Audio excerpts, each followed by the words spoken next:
Bonjour à tous, je suis Stéphanie Turgot pour la page Nefiscrap et je voulais vous faire une petite vidéo aujourd'hui pour vous présenter ou vous représenter à nouveau le papier de thon puisqu'il est en promotion à partir d'aujourd'hui jusqu'à vendredi.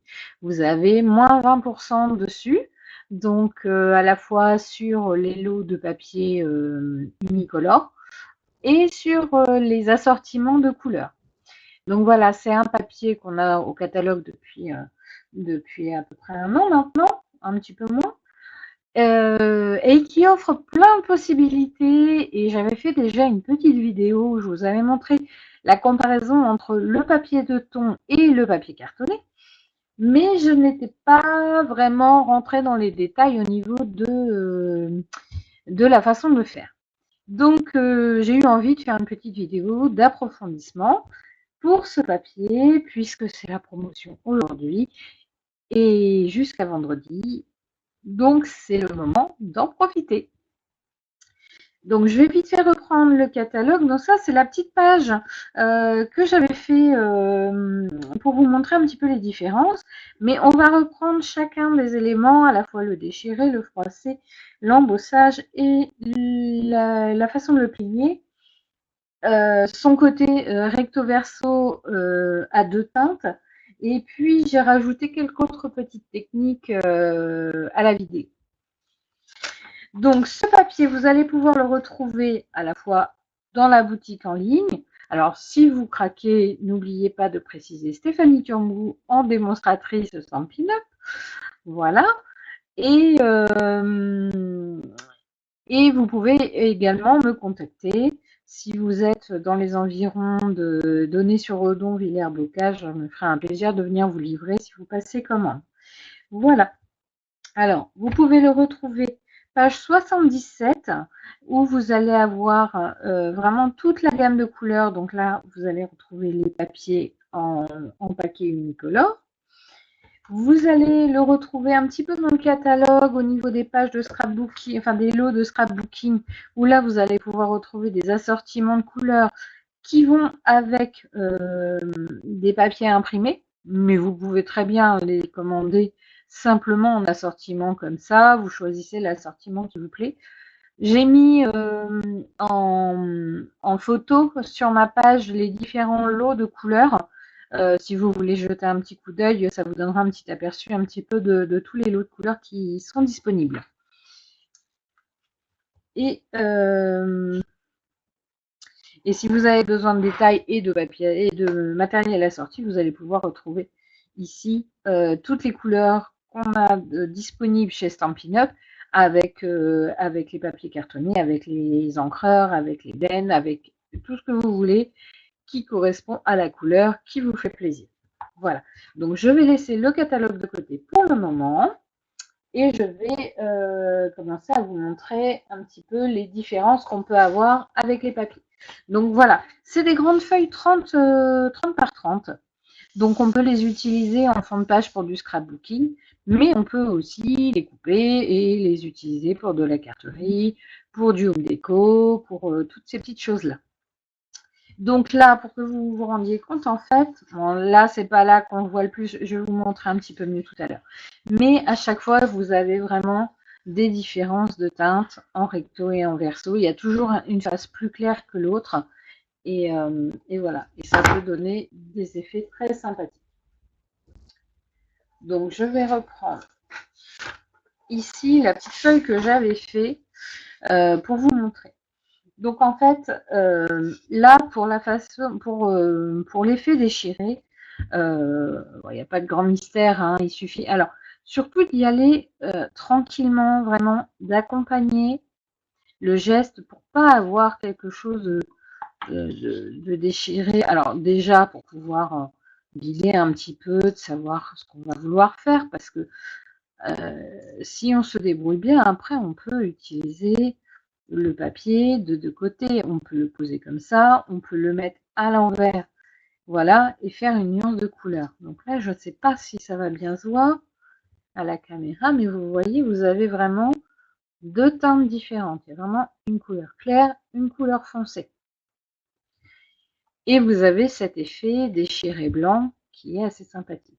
Alors après, rien ne vous empêche avec une petite brosse d'estompe, je dois être sur à peu près les mêmes couleurs, d'aller colorer un petit peu la bande blanche. Ça dépend des projets qu'on a, mais pour des effets un peu vieillis, parfois ça peut être sympa. Donc ça, après, c'est à vous de voir. Donc voilà pour l'effet déchiré. Alors rien de bien compliqué, mais enfin, c'est vrai que moi j'aime beaucoup cet effet, surtout dans mes albums. J'ai tendance à déchirer mon papier et à essayer de le vieillir, de le travailler, enfin voilà. Donc voilà pour celui-ci. Alors, ensuite vous avez le papier froissé. Alors vous avez plusieurs possibilités. Vous pouvez simplement le froisser dans vos mains, mais vous allez bien le travailler. Alors, est-ce que je vais ce que je vais faire, c'est que je vais le couper en deux et je vais vous montrer de façon différente. Voilà. Donc, vous allez pouvoir bien froisser, en faire une boule. Voilà.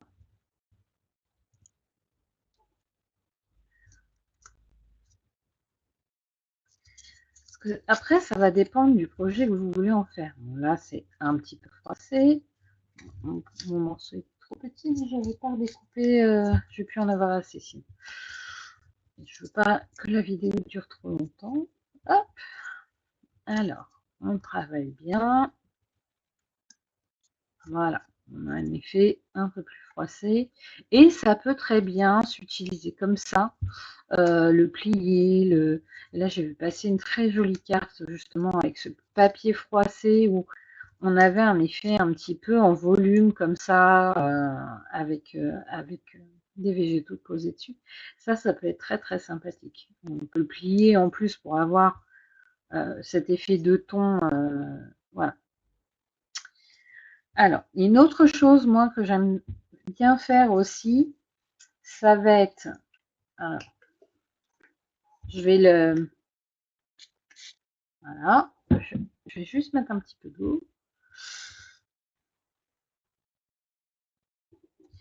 Et du coup, il est plus souple à travailler. Alors, il fait des petits effets aussi. Moi, c'est ce que j'aime bien. Et du coup, je vais plutôt aller le travailler, mais plus en douceur. Pas forcément le froisser complètement, juste lui donner des petits effets, comme ça. Un peu comme si le papier il avait été pas mis en boule rageusement, mais simplement froissé parce qu'on l'a trop manipulé en fait, un peu vieilli. Et pour pour faire vieillir un petit peu les papiers, je trouve ça plus joli. J'aime bien. J'ai fait plusieurs cartes là dernièrement avec un effet un peu vintage et des papiers justement comme s'ils avaient vraiment vécu, comme s'ils avaient eu voilà, toute une histoire. Et je trouve ça plus sympa. Voilà, l'effet est complètement différent. Mais ça donne deux éléments différents et deux façons de créer différentes. Voilà. Donc, on peut aussi... ah, voilà. On peut aussi très bien le gratter un petit peu. Ça, c'est ce que j'aime bien faire aussi en ce moment quand je fais mes petites collections un peu vintage. C'est de gratter le papier, voilà, pour continuer à lui donner un petit peu cet effet vieilli. Donc on peut le gratter au ciseau. Alors là, ça se fait un petit peu moins bien parce que je l'ai humecté et puis il n'a pas eu trop le temps de sécher. Mais ça peut donner un effet sympa. Voilà. On peut le dédoubler aussi. Normalement. Voilà, pour vraiment le vieillir un petit peu plus. Et on peut très bien ensuite justement aller avec un peu de vous voyez, passer un petit peu à la brosse pour lui donner encore plus cet effet vécu. Plus beaucoup d'encre sur ma brosse, mais on voit quand même le résultat. Et en le passant un petit peu sur le papier, voilà, ça fait un effet un peu parcheminé, un peu vieilli. Plutôt sympa. Donc, là, les effets qu'on peut avoir déjà pour ces trois-là. Ensuite, bon, on a le papier plié, là je ne vais pas vous le remontrer, il y a juste à plier la feuille pour avoir cet effet de ton. Alors ce qui peut être sympa aussi, c'est dans les pages d'album par exemple, d'avoir ce côté recto verso sur des pages ou sur des petits volets de pages euh, qui permettent de créer des camailleux, des choses comme ça. Ça peut être très très sympathique. Attendez, je vais vous montrer directement.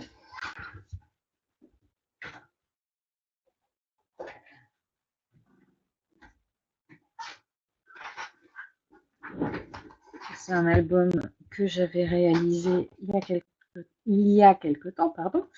Et là, voilà, c'est de ça que je vous parlais, cet effet un petit peu camailleux, où là, on a du papier de ton et on a joué avec les couleurs pour les alterner. Voilà, donc on a ce papier qui est en recto verso et celui-ci en recto verso. Et en jouant un petit peu avec la façon de mettre les pages, on arrive à faire des choses assez sympas et pour le coup, on n'a pas forcément besoin d'en rajouter. Bon, là, j'ai mes photos qui seront collées dessus par la suite, mais voilà, dans un premier temps, ça peut être assez sympathique comme effet. Voilà. Alors, une autre façon. Alors, du coup, ici, j'avais embossé mon papier et je l'avais vieilli un petit peu en frottant à la lime à ongles. Et vous voyez, ça enlève une couche de papier et on a la couche de papier blanc qui apparaît. Là, je me suis rendu compte, j'ai refait un autre essai. Et en fait, avec ce plioir de gaufrage qui fait partie de la collection Galerie Splendide, je vous montre un petit peu, quand on embosse le papier, il s'abîme directement comme ça. Voilà. Je pense que le motif doit être un petit peu plus appuyé. Et pour le coup, vous avez déjà cet effet vieilli qui se crée. Après, rien n'empêche justement d'aller rechercher encore la lime et peut-être d'accentuer certains espaces. Voilà.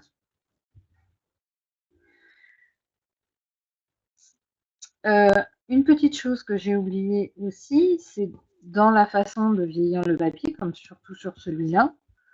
Alors, on pourrait le faire aussi sur un papier lisse, hein, mais on peut aussi aller avec la lime à ongles, appuyer un petit peu sur les arêtes du papier qui est froissé pour justement lui donner encore plus cet effet vieilli.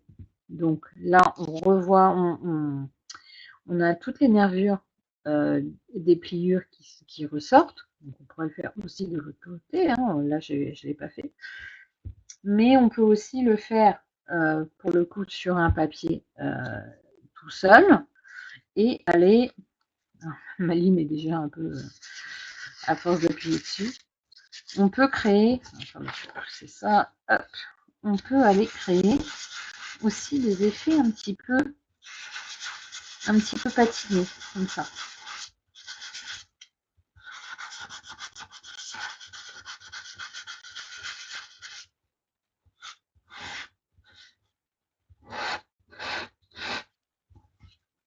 Voilà ce que ça donne. Ça le fait un peu griffé et du coup ça donne des effets plutôt sympathiques. Alors là, moi j'ai pris une lime à ongles en carton, mais ça pourrait très bien être un papier de verre. Après, on peut jouer un peu avec les grains du papier de verre. On peut aussi user les bords. Et pour le coup, ça va faire une usure un peu différente du ciseau, puisque le ciseau va avoir tendance à enlever mon papier sec, ça va peut-être mieux le faire. Voilà, à relever un petit peu le papier et à créer vraiment, vous voyez, l'usure n'est pas la même en fait. Là, on gratte vraiment le papier, on a des particules de papier qui se soulèvent. Là, on a vraiment juste une usure de frottement. Donc voilà. Donc, une autre petite technique. Et donc là, je me suis aussi amusée, alors toujours avec les découpes de la galerie euh, qui fait partie de la collection Galerie Splendide. Moi, je suis complètement fan en ce moment, j'arrête pas de travailler avec. Voilà, vous les avez là. Et donc, j'ai joué avec ces deux découpes pour pouvoir créer deux effets différents. Donc là, on a une découpe qui reste accrochée dans le papier, elle est vraiment incisée dans le papier, mais voilà, on peut soulever les feuilles pour leur donner du volume en 3D. Et donc, je me suis amusée donc avec cette feuille à aller tourner un peu ma feuille, puisque dans la nature, les feuilles sont pas toujours droites, pour pouvoir aller chercher, il faut y aller tout doucement parce que c'est très fragile, pour pouvoir aller chercher ce côté un petit peu plus foncé en dessous. Alors, ça va être bien pour des projets 3D. Hein. Pour envoyer une carte, on risque d'avoir quelques petits désagréments au pliage, mais voilà. Bon, après, on va la remettre à plat, mais ça va être compliqué, je pense.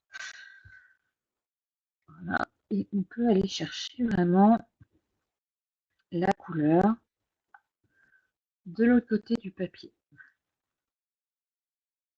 Pourquoi pas plier la feuille, hein. Là, moi, je les arrondis comme ça, mais on peut simplement la plier. Voilà. Et je trouve l'effet sympathique, vraiment, d'avoir un petit peu cet effet, voilà, plus foncé qui ressort. Ça peut être pas mal. Alors, ça se voit pas toujours très très bien, mais je pense que, hop, peut-être plier un peu plus. Voilà, c'est une idée. C'est une idée comme une autre. On peut l'arrondir un petit peu. Voilà. Et pour le coup, on a vraiment cet effet de ton qui ressort un petit peu plus. Ça dépend comment on regarde en fait. Voilà. Et donc, j'ai aussi cette découpe de feuillage où là, je pensais justement pouvoir faire pareil, puisqu'on a vraiment les deux teintes, pour pouvoir aller chercher petite fougère là et l'enrouler un petit peu comme ils ont le don de le faire dans la nature pour pouvoir avoir cet effet un petit peu tournicoté.